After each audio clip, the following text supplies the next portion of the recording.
जवानी, अपनी सेहत और अपने सपनों का बड़ा हिस्सा सरकारी सेवा में लगा दिया। फाइलों पर चलती नोटिंग, इधर से उधर घूमती फाइलें, मोटी मोटी आदेश पुस्तिकाएं और जटिल प्रक्रियाएं, इन सब के पीछे असली जिंदगी की तकलीफें अक्सर दब जाती हैं। करीब 65 लाख केंद्रीय पेंशनर और लाखों कर्मचारी वर्षों से 18 महीने के रुके हुए डीए और डीआर एरियर का इंतजार कर रहे हैं। इंतजार जब महीनों से बढ़कर सालों में बदल जाए तो वह सिर्फ डिले नहीं रहता, एक मानसिक बोझ बन जाता है। यही बोझ देश भर के लाखों बुजुर्गों के दिल दिमाग पर आज भी बैठा हुआ है। इसी लंबे इंतजार के बीच हाल ही में अलग अलग राज्यों हरियाणा, पंजाब, उत्तर प्रदेश, राजस्थान, मध्य प्रदेश, महाराष्ट्र, गुजरात और कई अन्य प्रदेशों से यह संदेश आने लगे कि कुछ पेंशनरों के खातों में 260, 350, 380, 40 जैसी छोटी छोटी रकम जमा हुई है। किसी ने बैंक एंट्री का स्क्रीनशॉट भेजा, किसी ने फोन पर बताया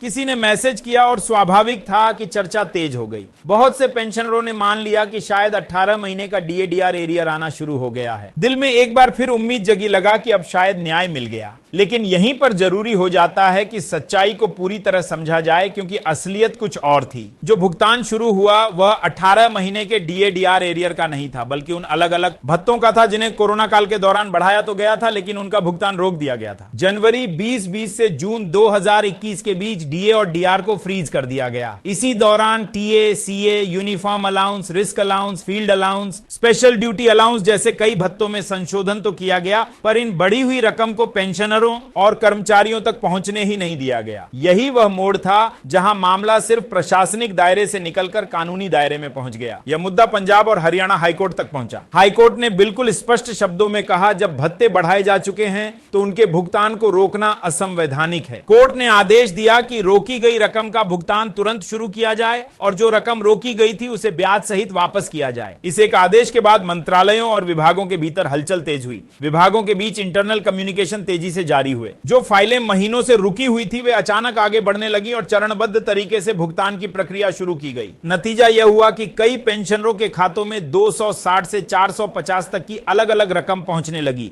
ऊपर से देखने पर यह रकम छोटी लग सकती है, लेकिन इसके पीछे वर्षों की कानूनी लड़ाई, दफ्तरों में चलती फाइलों की उठापटक और बुजुर्ग पेंशनरों की लगातार उठाई गई आवाजें छुपी हुई हैं, जिनके बार बार प्रक्रिया चल रही है कहकर शांत करने की कोशिश की गई थी। लेकिन जैसे ही यह खबर सोशल मीडिया पर फैली, उसी के साथ भ्रम भी फैलने लगा। बहुत से लोगों ने इसे 18 महीने के डीए डीआर एरियर के रूप में समझ लिया, जबकि सच्चाई बिल्कुल साफ है। अभी जो रकम आई है वह केवल उन भत्तों से संबंधित है जिनके बारे में हाईकोर्ट ने सीधे आदेश दिया था। 18 महीने के डीए डीआर एरियर का मूल मामला अब भी सुप्रीम कोर्ट में लंबित है। सरकार का तर्क है कि 18 महीने के एरियर की कुल राशि कई दर्जन हजार करोड़ के आसपास होगी और उस पर ब्याज जुड़ने से बोझ और बढ़ जाएगा। इसीलिए इतना बड़ा भुगतान एक साथ करना आर्थिक रूप से भारी पड़ेगा। दूसरी ओर पेंशनरों का कहना है कि डीए और डीआर कोई कृपा नहीं, वेतन संरचना का हिस्सा है। नौकरी के दौरान हर महीने जो कटौतियां हुई, जो योगदान दिया गया, वह इसी भरोसे पर था कि बुजुर्गी में पेंशन और उससे जुड़ा डीए डीआर सम्मान के साथ मिलेगा। सुप्रीम कोर्ट पहले ही यह संकेत दे चुका है कि यदि भत्तों का एरियर दिया जा सकता है तो केवल डीए डीआर के 18 महीने का एरियर रोक कर रखने का तर्क कमजोर पड़ जाता है। यही कारण है कि यह मामला आज एक निर्णायक मोड़ पर खड़ा है। जिस दिन भी इस पर अंतिम सुनवाई पूरी होगी और फैसला आएगा,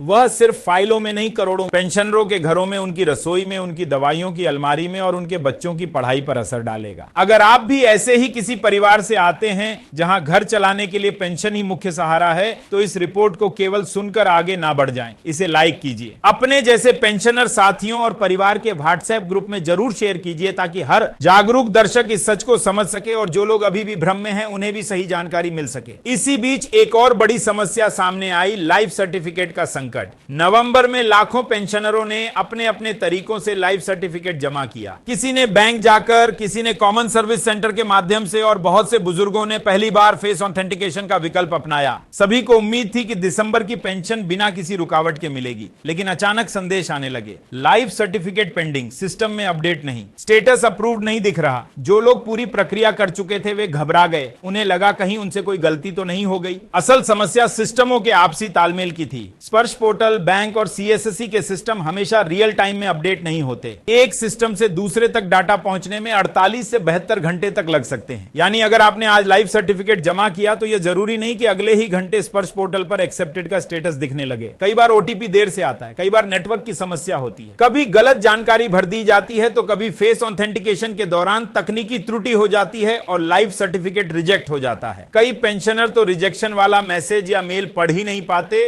और महीनों तक यह समझ ही नहीं आता कि दिक्कत कहां हुई। इसीलिए सबसे जरूरी बात यह है कि पेंशनर केवल बैंक से आए एसएमएस पर निर्भर ना रहें, सीधे स्पर्श पोर्टल पर लॉगिन करके अपना स्टेटस स्वयं देखें। अगर स्टेटस पेंडिंग दिख रहा है तो 24 से 48 घंटे इंतजार करना समझदारी है, क्योंकि डाटा बैकएंड पर अपडेट हो रहा हो सकता है। लेकिन अगर रिजेक्टेड या डिसअप्रूव्ड जैसा संदेश दिखे तो तुरंत नया लाइव सर्टिफिकेट जमा करना चाहिए, चाहे वह बैंक के माध्यम से हो, सीएससी के जरिए हो या फेस ऑथेंटिकेशन ऐप के जरिए। स्पर्श की ओर से भी स्पष्ट किया गया है कि पेंडिंग का मतलब यह नहीं कि पेंशन तुरंत रुक जाएगी, यह केवल प्रोसेस में की स्थिति है। हां, अगर समय रहते गलती सुधारी ना जाए तो अगले महीने से पेंशन पर असर पड़ सकता है। फेस ऑथेंटिकेशन को बुजुर्गों के लिए इसलिए आसान विकल्प माना जा रहा है क्योंकि इसमें ओटीपी की समस्या काफी हद तक कम हो जाती है और घर बैठे प्रक्रिया पूरी की जा सकती है। लेकिन इसके लिए भी परिवार में किसी युवा सदस्य का साथ थोड़ी तकनीकी समझ और सही मार्गदर्शन बेहद जरूरी है। यहीं पर परिवार, समाज और आप जैसे जागरूक सब्सक्राइबर की भूमिका सबसे अहम हो जाती है। स्पर्श पोर्टल से जुड़ी एक और बड़ी समस्या यह रही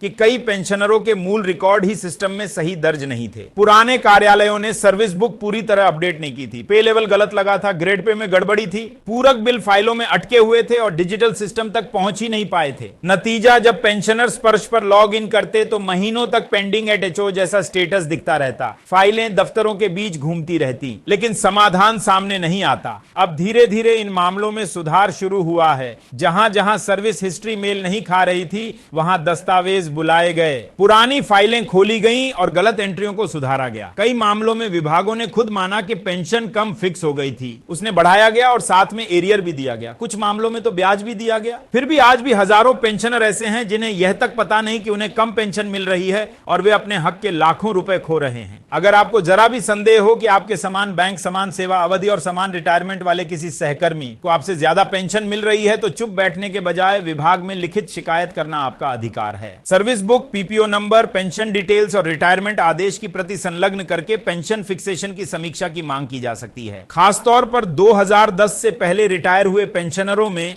इस तरह की गलतियां ज्यादा देखने को मिलती हैं, क्योंकि उस समय फिक्सेशन ज्यादातर मैनुअल होता था। एक छोटी गलती वर्षों तक कम पेंशन के रूप में चलती रही और किसी को ध्यान ही नहीं गया। इन्हीं मुश्किलों को देखते हुए सुप्रीम कोर्ट ने हाल के समय में एक बेहद महत्वपूर्ण टिप्पणी की। अदालत ने कहा कि पेंशनरों को छोटी छोटी समस्याओं के लिए कोर्ट के चक्कर लगाने पर मजबूर ना किया जाए। हर जिले में विभागीय पेंशन समिति बनाई जाए जो शिकायतें सुने और समय पर समाधान दे। साफ संदेश यह दिया गया कि जिन विभागों ने पूरी जिंदगी इन कर्मचारियों से सेवा ली, वही विभाग अब उनके बुढ़ापे में उनकी समस्याएं सुलझाएं, उन्हें अदालतों की सीढ़ियां चढ़ने पर मजबूर ना करें। अब जरा उस वास्तविक तनाव को समझिए जो हर बुजुर्ग पेंशनर के मन में हर समय बैठा रहता है। कहीं पेंशन रुक ना जाए। लाइफ सर्टिफिकेट की छोटी सी समस्या भी इस डर को कई गुना बढ़ा देती है। मोबाइल पर जब यह मैसेज आता है कि लाइफ सर्टिफिकेट पेंडिंग या रिकॉर्ड अपडेट नहीं, तो यह सिर्फ तकनीकी सूचना नहीं रहती, पूरे परिवार की चिंता बन जाती है। देश के लाखों परिवार ऐसे हैं जहां पेंशन ही घर की मुख्य आय है। जब कोई भुगतान अटकता है, कोई अपडेट देर से आता है, कोई पोर्टल काम नहीं करता, तो यह केवल डाटा की दिक्कत नहीं रहती, यह घर के राशन, दवाइयों, बच्चों की फीस और बिजली पानी के बिल की चिंता बन जाती है। इसी बीच अतिरिक्त पेंशन से जुड़ा सवाल भी बार बार उठता रहा है। सरकार ने 65 वर्ष की उम्र से ऊपर के लिए अतिरिक्त पेंशन का प्रावधान तो किया है, लेकिन आज की महंगाई के मुकाबले यह बढ़ोतरी बहुत छोटी महसूस होती है। दवाओं, अस्पताल के खर्च, घर के किराए और रोजमर्रा की जरूरतों का बोझ लगातार बढ़ रहा है। उम्र के साथ खर्च कभी कम नहीं होते, केवल बढ़ते हैं। ऐसे में कुछ प्रतिशत की बढ़ोतरी तपती दोपहर में आधा गिलास पानी जैसी लगती है। थोड़ी राहत जरूर देती है, लेकिन प्यास पूरी नहीं बुझती। कई बुजुर्ग दवाइयों की मात्रा कम कर देते हैं, कई लोग महंगी जांच टाल देते हैं, कई अपनी बीमारी बच्चों से छुपाते हैं ताकि उन पर बोझ ना बने। यह उस समाज की सच्चाई है जो खुद को तेजी से विकसित होता देश कहता है, लेकिन अपने बुजुर्गों की आर्थिक सुरक्षा पर गंभीर बहस से कतराता है। जब भी यह कहा जाता है कि पेंशन बढ़ाई गई है, तो यह भी पूछा जाना चाहिए कि उसी दौरान महंगाई कितनी बढ़ी। अगर महंगाई 10 गुना बढ़ जाए और पेंशन केवल 2 गुना, तो कागज पर ग्राफ ऊपर जाता दिखेगा।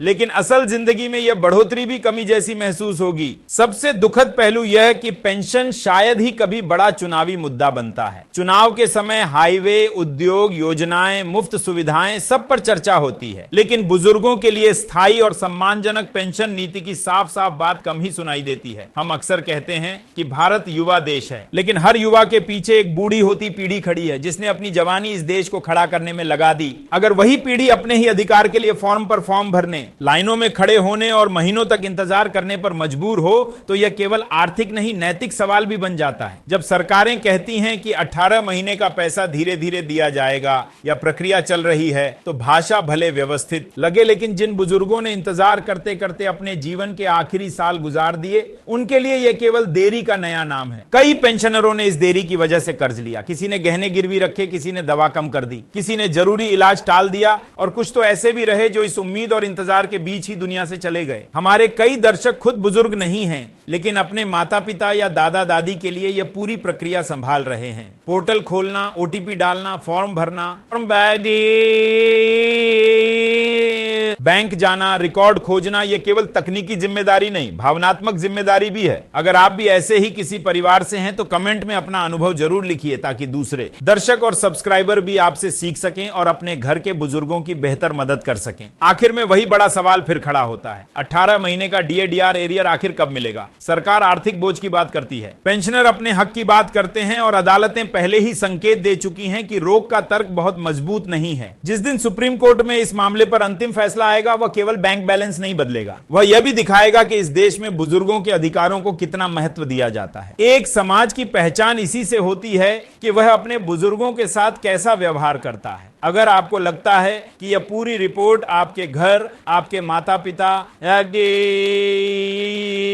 आपके दादा दादी या आपके किसी परिचित से जुड़ी हुई है, तो इस जानकारी को अपने तक सीमित मत रखिए। इस वीडियो को लाइक कीजिए, चैनल को सब्सक्राइब कीजिए, घंटी जरूर दबाइए, ताकि आगे भी पेंशन और अधिकार से जुड़ी हर सच्चाई आपको समय पर मिलती रहे। अपने परिवार के बुजुर्गों को समझाइए कि स्पर्श पर स्टेटस कैसे चेक करना है, लाइफ सर्टिफिकेट कब देना है, और पेंशन में कोई गड़बड़ी हो तो शिकायत कैसे करनी है। याद रखिए, आवाज जितनी अधिक होगी, बदलाव की संभावना उतनी ही मजबूत होगी। हम यहां लगातार यही कोशिश करते रहेंगे कि आपकी पेंशन, आपके अधिकार और आपके भविष्य से जुड़ी हर महत्वपूर्ण सच्चाई सबसे पहले और सबसे साफ रूप में आप तक पहुंचे। आपके समय, आपके विश्वास और आपकी जागरूकता के लिए हृदय से धन्यवाद। अपने घर के बुजुर्गों का ख्याल रखिए, उनकी फाइलों के साथ साथ उनके मन की चिंता भी समझिए, और हमारे साथ जुड़े रहिए, जागरूक रहिए, क्योंकि यही जागरूकता आने वाले कल को थोड़ा बेहतर बना सकती है।